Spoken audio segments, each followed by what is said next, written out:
الحمد لله نحمده ونستعينه ونستغفره ونؤمن به ونتوكل عليه ونعوذ بالله من شرور أنفسنا ومن سيئات أعمالنا من يهده الله فلا مضل له ومن يضلل فلا هادي له وأشهد أن لا إله إلا الله وحده لا شريك له وأشهد أن محمدا عبده ورسوله. أعوذ بالله السميع العليم من الشيطان الرجيم. بسم الله الرحمن الرحيم. يا أيها الذين آمنوا اتقوا الله حق تقاته ولا تموتن إلا وأنتم مسلمون.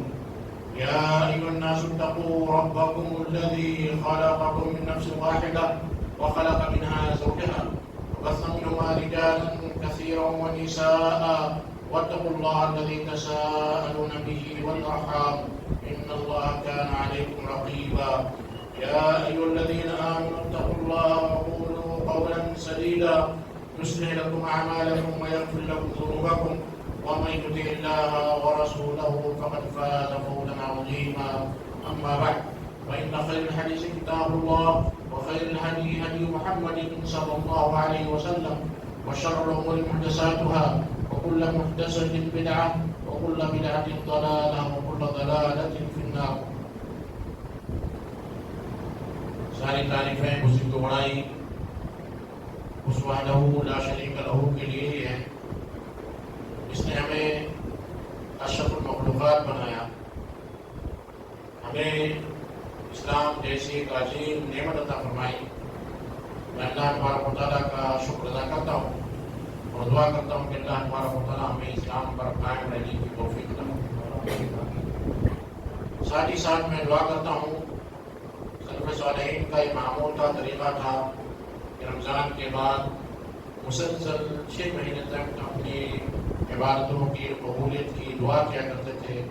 میں دعا کرتا ہوں کہ اللہ تبارک و تعالیٰ ہمارے اور آپ کے سارے اعمال کو جو ہم نے رمضان میں یا غیر رمضان میں کی اسے قبول. بے شمار درود و سلام و تمام انبیاء و رسول پر، خاص طور پر خصوصاً جناب مصطفیٰ محمد صلی اللہ علیہ وسلم پر، آپ کے صحابہ، اہل بیت، تابعین، تبع تابعین، سلف صالحین پر اور ان سارے مسلمانوں پر جنہوں نے آپ صلی اللہ علیہ وسلم کے احسان کے ساتھ پیروی کی. میرے بھائی بزرگوں، نوجوانوں، عزیز بچوں اور محترم خواتین، رمضان بڑی تیزی سے رخصت ہو گیا اور ہمارے وہ بھائی رمضان کی عبادتوں کی تلاش میں بڑی جستجو کرتے تھے، بڑی محنت کرتے تھے، وہ بھی دھیرے دھیرے غائب ہو گئے اور غائب ہونے لگے.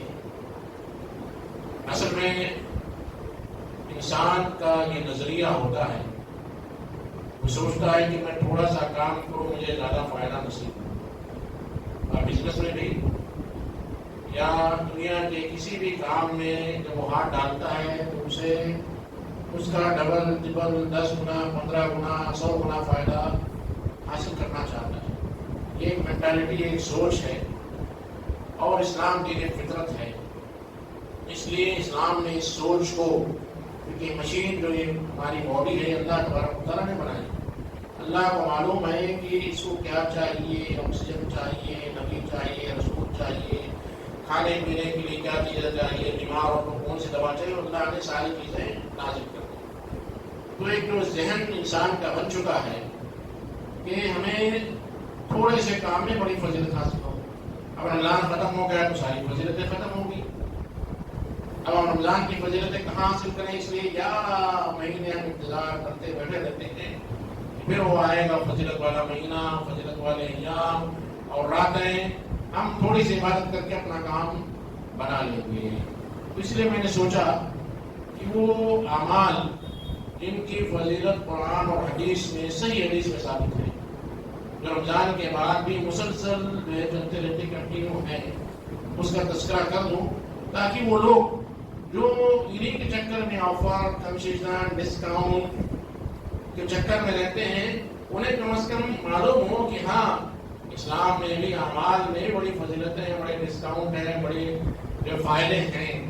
اس لیے آج کے خطبے کا جو موضوع میں نے رکھا صحیح فضائل اعمال، کیونکہ مارکیٹ میں فضائل اعمال کے نام پر جو کتابیں چلتی ہیں، جو درس ہوتے ہیں، جو آج نصیحت ہوتے ہیں، اس میں بیچارے علماء جب دیکھتے ہیں کہ عوام عبادت نہیں کر رہی ہے، امام جو ہے اسلام سے غافل ہو گئی، نمازوں سے غافل ہو گئی، چوری کر رہی ہے، حسد کر رہی ہے، اور ایک دوسرے کے ناجائز جو ہے ستایا جا رہا ہے، تو ایک اچھی نیت سے فضائل اعمال ترتیب دی گئی، اچھی نیت سے جو ایک سبجیکٹ مدینہ یونیورسٹی میں پڑھایا جاتا ہے، اس میں بتایا جاتا ہے کہ لوگوں نے حدیثیں کیوں وضع کی، کیوں حدیثیں گڑھی، کیوں فیبریکیٹ کیا، تو اس میں ایک چیپٹر میں بتایا جاتا ہے کہ حدیثیں گڑھنے والوں میں دیندار لوگوں کا بڑا جو ہے رول رہا ہے۔ دیندار کے نماز پڑھتے تھے، اللہ والے تھے، انہوں نے عوام الناس کو دیکھا، پبلک کو دیکھا کہ وہ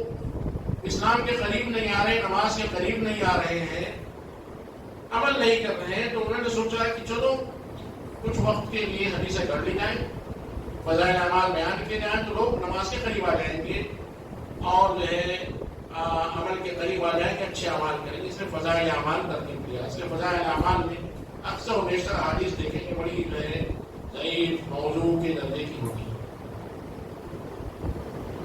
جیسے مثال کے طور پر لوگوں نے مصافحہ بند کر دیا، سلام کرنے کے بعد ہاتھ ملانا بند کر دیا، اب جو ہے کورونا آ گیا، بیماریاں آ گئی، تو لوگ اور زیادہ احتیاط کرنے لگے، بہت زیادہ احتیاط کرنے لگے۔ تو اس زمانے میں بھی ایسا ہوا، تو ایک واعظ نے، ایک اچھے مسلمان نے، ایک اچھے دیندار، ایک اچھے عالم نے حدیث وضع کر دی کہ جس نے صبح سے شام تک 30 لوگوں سے مصافحہ کیا، اسے جنت سے کم از کم مصافحہ رائج ہو جائے۔ اچھی نیت سے کیا، حالانکہ اس کی ضرورت نہیں تھی، کیونکہ قرآن اور حدیث میں فضائل اعمال کے تعلق سے بڑی جو تفصیل سے باتیں کی گئی۔ ابھی بتائیے کہ اللہ کے راستے میں خرچ کرنا، اللہ تبارک و تعالیٰ نے قرآن مجید میں بڑے پیارے انداز میں بیان کیا، مثل الذین ينفقون اموالهم فی سبیل اللہ کمثل حبۃ انبتت سبع سنابل فی کل سنبلۃ مئۃ حبۃ واللہ یضاعف لمن یشاء واللہ واسع علیم۔ ان لوگوں کی مثال جو اللہ کے راستے میں ينفقون اموالهم فی سبیل اللہ کمثل حبۃ، ایک دانے کے برابر، ایک دانہ جو آپ اللہ کے راستے میں خرچ کرتے ہیں، مثال ایسی کہ ایک دانہ انبتت سبع سنابل، جب آپ اسے زمین میں پلانٹ کرتے ہیں، بوتے ہیں، ایک بیج ڈالتے ہیں، تو بیج سے ایک پودا جو ہے باہر نکلتا ہے۔ انبتت سبع سنابل، ہر پودے میں ایک ایگزامپل کے طور پر 7 جو ہے بالیاں ہوتی ہیں، 7 ڈالیاں ہوتی ہیں۔ فی کل سنبلۃ مئۃ حبۃ، ہر ڈالی میں آپ فرض کیجیے کہ 100 دانے ہوتے ہیں۔ آپ جو ہے گاؤں میں جائیے، کھیت میں جب آپ بوتے ہیں تو اگر 5 kg اناج ڈالتے ہیں تو 50 kg اناج پیدا ہوتا ہے۔ تو اللہ نے مثال دی کہ اگر آپ اللہ کے راستے میں ایک حبہ، ایک دانہ خرچ کرو گے تو وہ دانہ جیسے پلانٹ ہوتا ہے تو 7 بالیاں نکلتی ہیں، ہر بالی میں 100 دانے ہوتے ہیں، تو 700 گنا اللہ یضاعف لمن یشاء، اور اللہ جس کے لیے چاہے اور اضافہ کرے گا، اور ملٹیپلائی کرے گا، اور ڈبل کرے گا۔ کیا یہ کافی نہیں ہے؟ دنیا کا کوئی بھی بزنس، دنیا کا کوئی بھی کام، پراپرٹی جو ڈیلرز ہیں وہ کہتے ہیں پراپرٹی کو بڑا فائدہ ہے، پراپرٹی خریدیے، پلاٹ خریدیے شمس آباد میں، فلاں جگہ جو ہے، اور آگے جائیے اور آگے چلے جائیے، پلاٹ خریدیے، ادھر جائیے وقار آباد میں خریدیے، پلاٹ خریدیے، بڑا فائدہ ہے۔ کتنا فائدہ ہوتا ہے؟ 2 گنا، 4 گنا، 10 گنا، 50 گنا، 100 گنا، 100% اگر فائدہ ہوتا ہے، ماشاء اللہ، اور فائدہ ہوا۔ اللہ کے راستے میں خرچ کرنے کے تعلق سے اللہ فرماتا 700 گنا۔ میرا چیلنج ہے کہ 700 گنا کسی بھی بزنس میں، کسی بھی پراپرٹی میں فائدہ نہیں ہوتا۔ ہاں، کوئی پراپرٹی آپ کے پردادا نے خریدا تھا، ان کا انتقال ہو گیا، کئی 100 سال بعد، 100-200 سال بعد شاید اس پراپرٹی میں 700% فائدہ ہو۔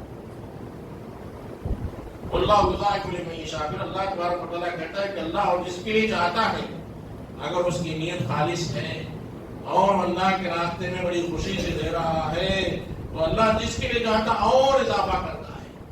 کہ یہ فضائل اعمال اللہ کے راستے میں خرچ کرنے کے لیے کافی نہیں تھے؟ کیا ضرورت تھی میں فضائل اعمال میں حدیثیں گھڑے، حدیثیں فیبریکیٹ کرے بنائیں؟ تو انشاءاللہ عزیز آپ کے سامنے کچھ فضائل اعمال وقت کے مطابق ذکر کروں گا جو صحیح ہے۔ اس میں سب سے پہلی چیز جو عشاء اور فجر کی نماز کے تعلق سے، دو نمازیں بڑی مشکل نمازیں، دو نمازوں میں سب سے زیادہ مشکل اگر دیکھیں کیٹیگرائز کریں تو فجر کی نماز، اس کے تعلق سے اللہ کے نبی کریم صلی اللہ علیہ وسلم کی حدیث ہے، عثمان بن عفان رضی اللہ تعالیٰ عنہ روایت کرتے ہیں کہ آپ صلی اللہ علیہ وسلم نے فرمایا من صلی العشاء فی جماعۃ، جس نے عشاء کی نماز جماعت کے ساتھ پڑھی فکأنما قام نصف اللیل، تو گویا کہ اس نے آدھی رات کا قیام کیا، آدھی رات مسلسل عبادت کرتا رہا۔ صرف عشاء کی نماز جماعت کے ساتھ پڑھنے کا ثواب، گھر پر پڑھنے کا ثواب نہیں، جماعت کے ساتھ مسجد میں یا گھر میں بھی اگر جو مسجد دور ہے، مسجد آپ نہیں جا سکتے، بارش کا موسم ہے یا راستہ پر خطر ہے، سیکورٹی نہیں ہے، گھر میں اپنے بال بچوں کے ساتھ جماعت کے ساتھ نماز تنہا نہیں۔ جس نے عشاء کی نماز جماعت کے ساتھ پڑھی گویا کہ اس نے آدھی رات قیام کی، آدھی رات مسلسل عبادت کرتا رہا۔ ومن صلی الصبح فی جماعۃ فکأنما صلی اللیل کلہ، اور جس نے فجر کی نماز جماعت کے ساتھ پڑھی تو گویا کہ اس نے پوری رات کا قیام کیا، آدھی رات عشاء اور آدھی رات فجر، دونوں کو جب جمع کریں گے تو گویا کہ پوری رات کا قیام، پوری رمضان میں ليلۃ القدر جاگنے کا ثواب ہے، نمازیں پڑھنے کا ثواب ہے، تو یہ جو ہے عبادتیں ختم نہیں ہوئی ہیں۔ وَاعْبُدْ رَبَّكَ حَتَّىٰ يَأْتِيَكَ الْيَقِينُ، اللہ تبارک و تعالیٰ فرماتا ہے کہ اپنے پروردگار کی عبادت کرتے رہو کرتے رہو کرتے رہو یہاں تک کہ تمہیں موت نہ آ جائے۔ تو وفات تک، مرنے تک اللہ تبارک و تعالیٰ کی عبادت کرنی ہے۔ سیزنل عبادت ہمیں نہیں کرنی کہ ایک مہینہ کر رہے ہیں، جمعہ میں کر لے رہے ہیں، عیدین کی نماز پڑھ لے رہے ہیں اور اس کے بعد ہم جو آسانی سے اللہ تبارک و تعالیٰ کی جنت کی تمنا کیے بیٹھے ہیں۔ اسی طرح ایک بڑی پیاری حدیث جو اللہ کے نبی کریم صلی اللہ علیہ وسلم مروی ابو صالح کہتے ہیں کہ 4 رکعات قبل الظہر یعجلن بصلاۃ السحر، زوال کے بعد ظہر کی نماز سے، فرض نماز سے پہلے کی 4 سنتیں وہ تہجد کی نماز کے برابر ہیں۔ آپ کہیں گے کیوں؟ آپ خود جائزہ لے لیجئے کہ آپ نے اپنی عمر میں، اپنے لائف میں کتنے بار ظہر کی نماز 4 رکعت جو سنت ادا کی، تو آپ کو سمجھ میں آئے گا۔ بہت کم لوگ ہوتے ہیں شارٹ کٹ 2 رکعت نماز پڑھ لیے، ظہر سے پہلے کی سنت جو 2 رکعت پڑھ لی، 2 واجب پڑھ لیے کافی ہے۔ 4 رکعت پڑھنے کی فضیلت ہے، 2 رکعت کے ساتھ پڑھیے، یہ ایک سلام کے ساتھ 4 رکعت اگر ظہر سے پہلے آپ پڑھتے ہیں تو گویا کہ آپ نے تہجد کی نماز پڑھ لی۔ ثواب اسی لیے ہے کہ آپ غور کیجیے کہ آپ نے اپنی لائف میں، یا لائف نہیں یاد آ رہی ہے تو آپ گزشتہ جمعہ سے اس جمعہ تک گھر میں جائیے، سوچئے کہ ہم نے کتنے دن ظہر کی نماز سے پہلے کی 4 رکعتیں ہم نے ادا کی ہیں، پھر آپ کو تہجد کی نماز کے ثواب کا اندازہ ہوگا کہ بڑا مشکل ہے۔ کیوں؟ ہم لوگ سوتے ہیں فجر کی نماز سے پہلے اور فجر کی نماز کے بعد، جو دیندار ہیں وہ فجر کی نماز پڑھ کر سوتے ہیں، جو بے دین ہیں وہ رات میں 3 بجے سے سوتے ہیں، پھر دن میں 2 بجے تک یا 3 بجے تک سوتے ہیں، یا وہ جو دیندار ہیں جو فجر کی نماز پڑھ کر سوتے ہیں وہ ظہر سے تھوڑا پہلے اٹھتے ہیں اور جو ہے غسل کیا، برش کیا، مسجد میں آئے، سستی کے ساتھ 2 رکعت بمشکل ادا کرتے ہیں۔ اس لیے جو فضائل اعمال ہیں آپ اس پر غور کریں گے، اس کے ہڈن فارمولا پر غور کریں گے، اس کے پیچھے کیا چھپا ہوا ہے، کیوں اتنی فضیلت ہے، تو آپ کو اندازہ ہو جائے گا۔ اسی طرح آج کا دن، جمعہ کا دن بڑا مبارک دن، ہفتے کی عید ہے، یہاں تک کہ جمعہ کے تعلق سے صحیح حدیث کی روشنی میں اور اللہ کے نبی کریم صلی اللہ علیہ وسلم، صحابہ، تابعین، سلف صالحین کے فہم کے مطابق جمعہ کا جو دن ہے وہ سید الایام ہے، سارے دنوں کا سردار ہے، یہاں تک کہ عیدین کی نماز سے بھی افضل ہے، عیدین کی نماز سے بھی افضل ہے۔ کیوں؟ اس لیے کہ عیدین کی نماز کے تعلق سے آپ کو معلوم ہونا چاہیے کہ عیدین کی نماز میکسیمم اگر ہم دیکھیں گے تو اسے واجب قرار دیا گیا، فرض نہیں۔ واجب اور فرض میں تھوڑا سا فرق ہے، علماء احناف کے یہاں کہ واجب وہ کہتے ہیں جو دلیل قطعی سے ثابت ہو، قرآن اور صحیح حدیث سے بالکل کنفرم ہو، جیسے 5 وقتہ نماز ہے، 5 وقتہ نماز ہے، جس پر اللہ کے نبی کریم صلی اللہ علیہ وسلم نے بہت زور دیا ہے، یہاں تک کہ فرض سے قریب قرار دیا، جیسے فجر کی پہلے کی 2 سنتیں اللہ کے نبی کریم صلی اللہ علیہ وسلم نے کبھی نہیں چھوڑا، سنت موقدہ میں بھی اور اعلیٰ درجے کی جو موقدہ قرار دیتے ہیں۔ عیدین کی نماز کے تعلق سے اکثر و بیشتر علماء کا خیال ہے جو قرآن اور حدیث کے دلائل کو پڑھ کر جو آپ کو سمجھانے کے لیے ٹیبلٹ دیتے ہیں، ورنہ یہ فرض اور سنت نفل یہ کسی ورڈ سے کسی لفظ سے ثابت نہیں ہوتا ہے، یہ آپ کو سمجھانے کے لیے کیٹیگرائز کیا گیا ہے، تو اس کا میکسیمم درجہ جو ہے علماء سلف کے نزدیک عیدین کی نماز سنت موقدہ ہے۔ لیکن جمعہ کی نماز کے تعلق سے معلوم ہونا چاہیے جمعہ کی نماز فرض ہے، جمعہ کا خطبہ سننا بھی فرض ہے، عیدین کا خطبہ اگر آپ نہیں سنتے ہیں تو جا سکتے ہیں، اس لیے عیدین کا خطبہ نماز کے بعد ہے، تاکہ جو نماز پڑھے نماز پڑھنے کے بعد جانا چاہتا چلا جائے، کوئی حد نہیں، گناہ نہیں ہوگا۔ ہاں یہ کہا جائے گا کہ اس کے اندر تقوی کی تھوڑی سی کمی ہے، متقی جو اعلیٰ پیمانے پر فرسٹ گریڈ پریمیم کلاس جو متقی ہوتا وہ نہیں ہے، آرڈنری مسلم ہے، اکنامی کلاس کا مسلم ہے، مومن ہو سکتی ہے۔ لیکن جمعہ کا خطبہ یا ایھا الذین آمنوا اذا نودی للصلاۃ من یوم الجمعۃ فاسعوا الی ذکر اللہ، اذان سنو تو سارے کام دھندے بزنس چھوڑ کر اللہ کے ذکر کی طرف دوڑتے ہوئے چلاؤ، تیزی کے ساتھ فاسعوا۔ جمعہ کا خطبہ ایسا سنا جائے گا جیسے نماز میں آپ بیٹھے ہو، گفتگو نہیں کرنا ہے، باتیں نہیں کرنا، موبائل نکال کر آپ دیکھ رہے ہیں واٹس ایپ آیا ہے، موبائل میں ریکارڈنگ کرے چلے جا رہے ہیں، خطبہ کم سنتے ریکارڈنگ زیادہ کرتے ہیں تاکہ بعد میں اسے سنا جائے اور دیکھا جائے کہ ساری چیزیں ناجائز ہیں، یہاں تک کہ اللہ کے نبی کریم صلی اللہ علیہ وسلم کی حدیث من قال لأخیہ صح، جس نے اپنے بھائی سے کہا چپ رہو بھائی کیا کر رہے ہو، اگر آپ کے بازو بغل میں کوئی شخص بیٹھا ہو موبائل دیکھ رہا ہے تو اگر آپ اسے منع کرتے ہیں تو اس کے تعلق سے حدیث میں فقط لغا، اس نے بیکار کام کیا، لغو کام کیا، اور آگے ومن لغا فلا جمعۃ لہ، جس نے لغو کام کیا اس کا جمعہ نہیں ہے۔ یہاں تک کہ اگر میں کوئی حدیث ذکر کر رہا ہوں، کوئی آیت پڑھ رہا ہوں، اس کے بارے میں آپ پوچھیں یہ آیت تو پہلی بار سن رہا ہوں، اسی بارے میں، یا میں کوئی مسئلہ بیان کروں اور آپ سوچیں بھائی سے پوچھیں کہ مولانا نیا مسئلہ بیان کریں، کیا کون سا مسئلہ ہے، تو یہ بھی آپ کے جمعہ کو بیکار کر دیتا ہے۔ ابو موسیٰ اشعری رضی اللہ عنہ کی حدیث ہے کہ اللہ کے نبی کریم صلی اللہ علیہ وسلم جمعہ کا خطبہ دے رہے تھے اور قرآن نازل ہو رہا تھا، قرآن کی کچھ آیتیں آج نازل ہوئی، کچھ کل نازل ہوں گی، کچھ نازل ہو چکی، کچھ 1 سال پہلے، کچھ 6 مہینہ پہلے۔ اللہ کے نبی کریم صلی اللہ علیہ وسلم نے ایک آیت پڑھی جو ابو موسیٰ اشعری نے نہیں سنا تھا، بڑے حافظ تھے، انہوں نے ایک صحابی سے پوچھا یہ آیت کب نازل ہوئی، وہ ناراض ہو گئے اور کہا تمہارا جمعہ تو گیا، تمہارا جمعہ گیا۔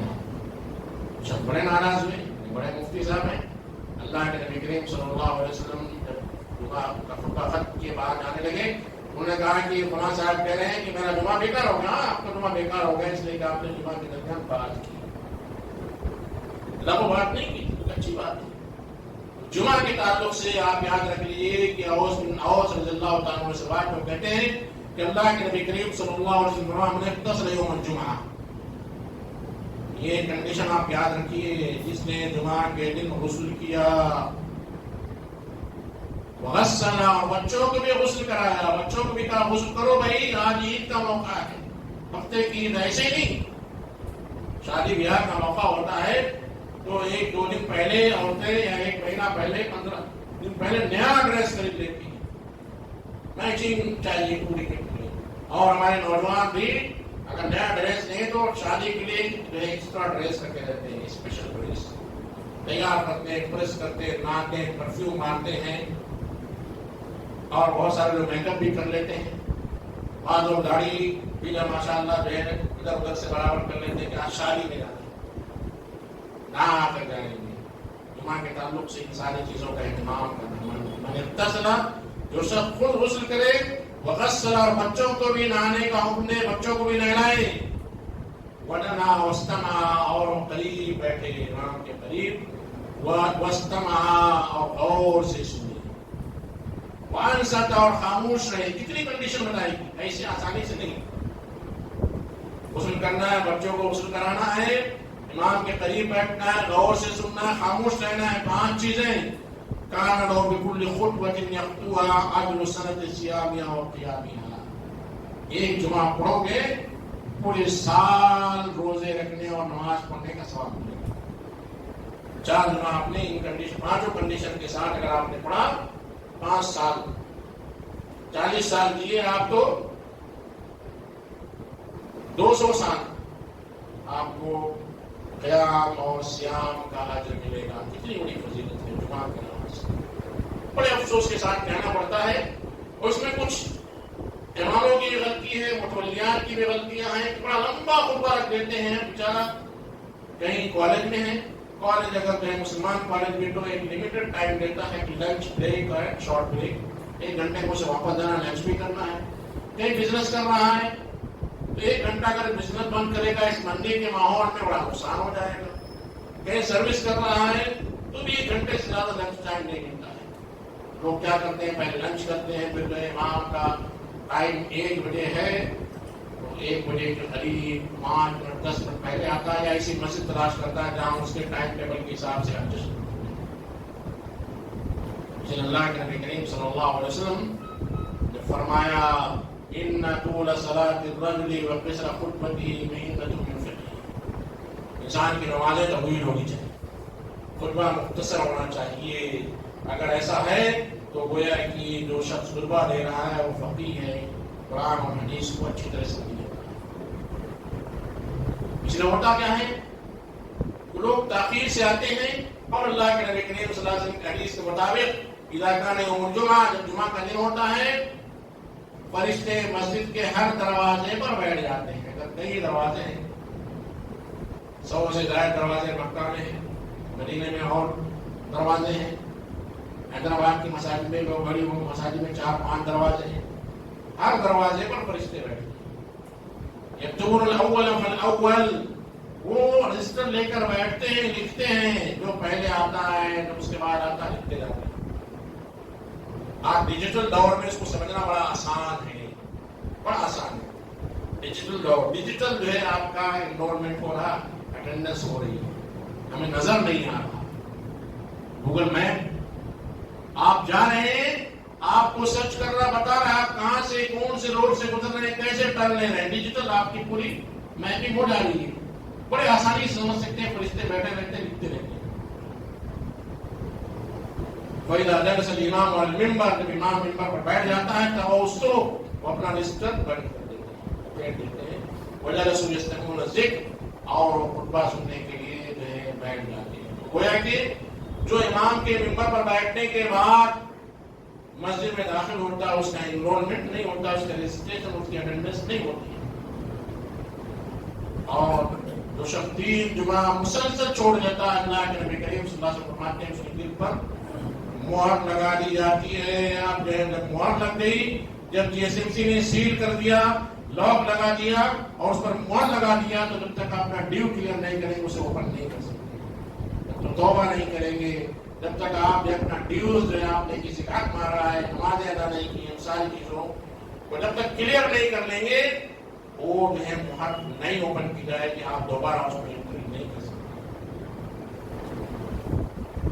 اسی طرح اگر کوئی شخص تہجد پڑھتا ہے، تہجد کا ارادہ کرتا ہے، اس کے تعلق سے حضرت رضی اللہ تعالیٰ عنہ کی بڑی پیاری حدیث ہے. وہ کہتے ہیں من اتی فراشہ ینوی ان یقوم یصلی من اللیل فغلبته عیناہ. بڑا پیارا اسلام ہے. انسان کی نیتوں پر بھی اللہ تبارک و تعالیٰ اجر و ثواب عطا کر دیتا ہے. جو شخص پڑھائے اور اس کی نیت ہو کہ وہ فجر کی نماز سے پہلے اٹھے گا، تہجد ادا کرے گا، لیکن شادی میں بڑی دیر سے آیا، سو گیا، نہیں اٹھ سکا، تہجد فرض نہیں ہے، نہیں اٹھا کوئی بات نہیں ہے، فجر میں تو اٹھنا ہے، فغلبت عیناہ حتی اصبح، یہاں تک کہ فجر کا وقت ہو گیا. کتب لہ ما نویٰ، اس کی نیت کے مطابق اسے اجر ملے گا. ایسا نہیں کہ آپ نے نیت کی، الارم بند کر دیا اور بیوی کو بھی کہا کہ مجھے جگانا نہیں، میں نے نیت کر کے سونا ہے مجھے اجر ملے گا. ایسا نہیں، آپ کو پورا ارادہ کر کے سونا ہے، الارم لگانا ہے. اس کو کہتے ہیں نیت. گھر والوں کو کہنا ہے کہ اگر میں سو گیا تو مجھے جگہ دینا، لیکن گھر والے بھی سو گئے، تب جا کر کہیں اس نیت کا ثواب آپ کو ملے گا. وَكَانَ نَوْمُهُ صَدَقَةً عَلَيْهِ مِن رَبِّهِ عَزَّ وَجَلَّ، اور اس کا سونا اس کے لیے باعث ثواب. اور بہت ساری فضائل آپ قرآن اور حدیث میں تلاش کیجیے، دیکھیے، پڑھیے، جائزہ لیجیے. تو مختصر یہ کہ آفرز ابھی بند نہیں ہوئے ہیں، ڈسکاؤنٹڈ ابھی اعمال چالو ہیں، چل رہے ہیں. آپ کو کنسیشن ملے گا، ڈسکاؤنٹ ملے گا، آفر ملے گا، فضیلتیں ملیں گی. بس توجہ ہمیں یہ دینا ہے کہ ہم جو فرائض ہیں کم از کم اس کی تو پابندی کر لیں. فرض نماز ہے، اس کے بعد سنتیں، پہلی سنتیں، وقت پر مسجد میں آنا، دعا پڑھ کر آنا، وضو کرنا، وضو سے پہلے کی دعا، بعد کی دعا. اگر اتنا بھی کر لیں تو اللہ کے نبی کریم صلی اللہ علیہ وسلم نے کہا کہ یہ بندہ جا رہا ہے، یہ جنتی ہے. ہمارے کام کیسے؟ اللہ کے نبی نے فرمایا کہ اس نے کہا کہ میں نمازیں پڑھوں گا اور ایکسٹرا نہیں کروں گا. ایکسٹرا بڑا اس میں نہیں کروں گا. صحابی ہے، اللہ کے نبی کریم صلی اللہ علیہ وسلم اور کہا کہ مجھے جنت میں جانا ہے، کیا کرو؟ آپ نے 5 وقت نمازیں پڑھو، ایسا کرو، ایسا کرو، ایسا کرو. کہا ہاں میں ایسا کروں. بولا خالی اس سے زیادہ میں کچھ نہیں. اللہ کے نبی نے کہا کہ دیکھو یہ جنت نہیں ہے، بس فرض نمازیں پڑھو، ایک فرض اعمال ادا کرے. اللہ سے دعا کہ اللہ تبارک و تعالیٰ ہمیں ہمارے ٹوٹے پھوٹے جو اعمال ہیں اللہ ہم سے قبول فرمائے. لہذا واسطہ قربانی ولکم ولسائر المسلمین فاستغفروه انه هو الغفور الرحیم.